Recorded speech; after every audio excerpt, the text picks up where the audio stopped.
against all odds, one could say, right? I mean, a remote village of 200 people, forgotten, if you will, and here we are, we're recognizing a saint.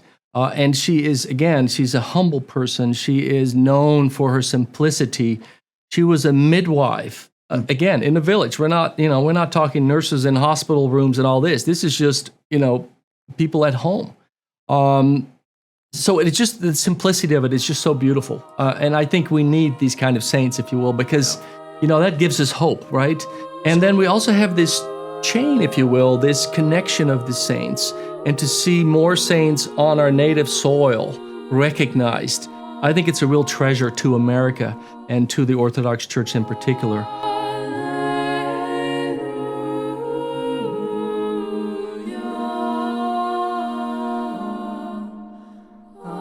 So, Robert, this is an exciting time in the Orthodox Church. Tell our listeners, what is this event? What's coming up? Yeah, so the glorification of Matushka Olga is taking place here, or in Kwethluk, as well in Anchorage, and then later in July, mid-July, there will also be services in Phoenix, Arizona for her as well.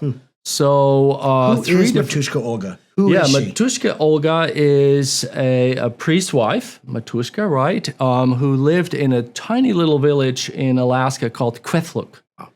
And this is where she lived, and she is known for her great hospitality and service, her great humility, and helping people while her husband, as a priest, was out for days, sometimes weeks, visiting other villages, very remote. So he would be gone sometimes for days on just long time in the winter, dangerous situations. But so she would be at home, and she would be with the other villagers, and she would take care of the women, of the children, people who were sick.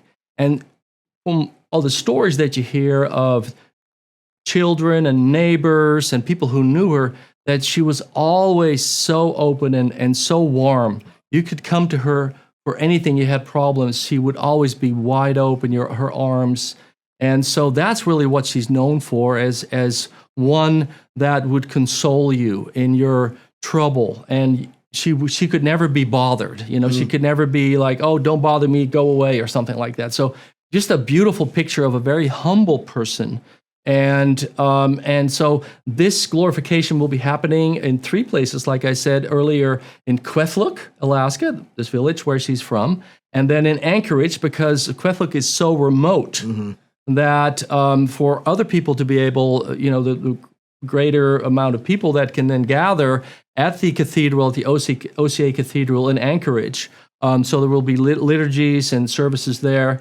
And then as well in mid-July in Phoenix, Arizona, and this again to make this available to a larger audience, that will take place then at that time. That's beautiful. Yeah. You mentioned larger audiences, people being able to come to venerate her, to celebrate what she means to the church, and really now what she will mean to the church for all of eternity. It just so happens that part of her story as well, and please correct me, or fill this in, is that people began to go to visit her. They would make the trek to pilgrimage to go visit her. That's how influential and what a blessing she was. Yes, absolutely. And she became known after her repose for answering prayers, and healings have been attributed to her. So yes, people then became drawn to her, even going to Kwethluk as a very remote place. You can't even fly into it. I mean, you got to go to Bethel, and then you got to take a boat up the river to Kwethluk. So it just shows you how remote that is. But people make that trek. People go there, and to venerate her, and so it's just a beautiful thing to see that she is the first.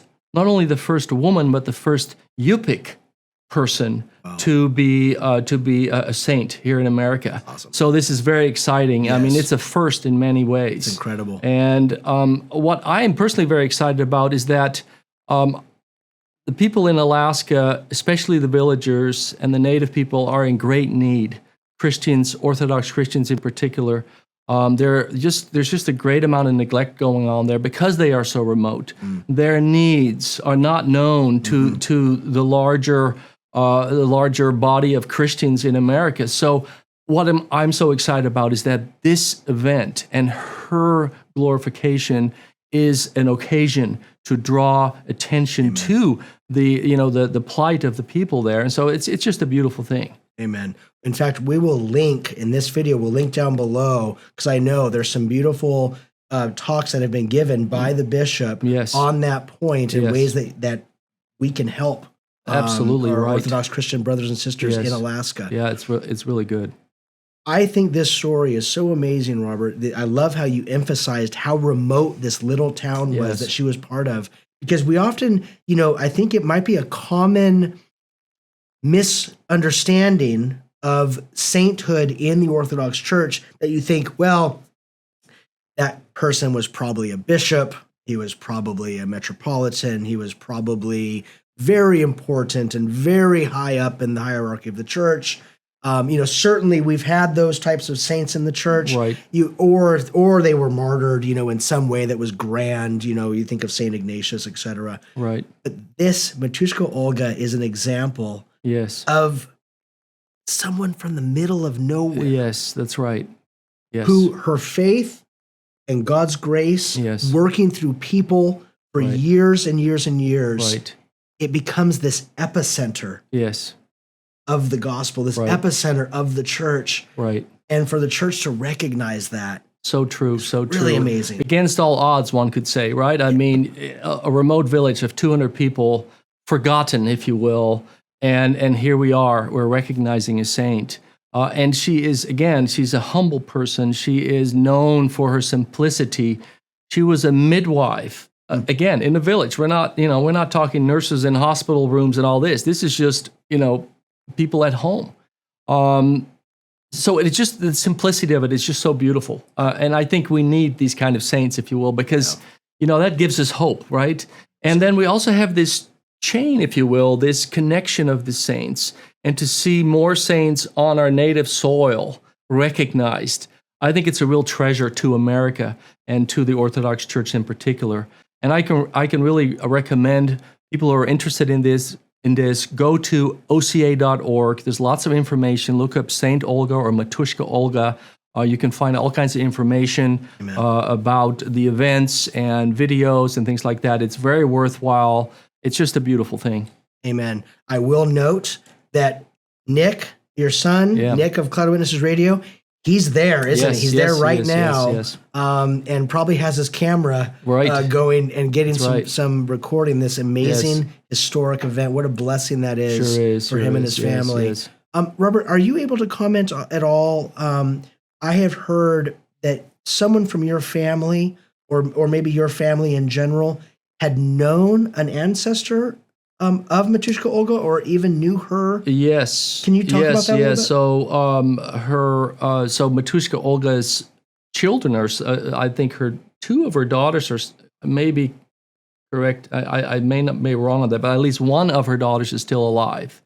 And so through my family, we're connected through that. So yes, people know the family and visiting the Kwethluk village frequently, and so there's a real connection there. It's just beautiful. It's beautiful. I just ran across an icon of Matushka Olga, Saint Olga, which is just a beautiful one, and I hadn't seen that one before. And she holds a scroll in her hand, and it says such a beautiful thing. It says, "God can create great beauty from complete desolation."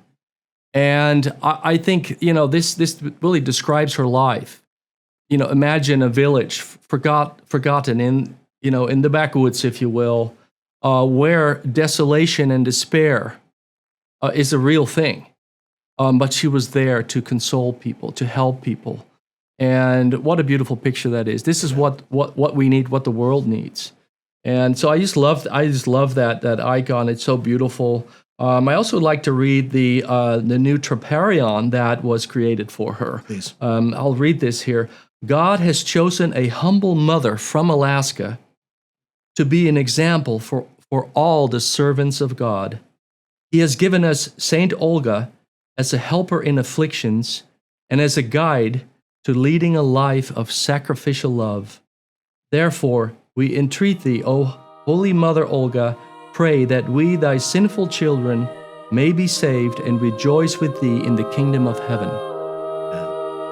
Pray to God for us. Yes, Saint Olga. Amen. Robert, thank you very much for sharing that. You're welcome. We greatly appreciate it. If you're interested in Orthodoxy or learning more about how someone like this can come to this place, please visit oca.org and you'll find a ton of information.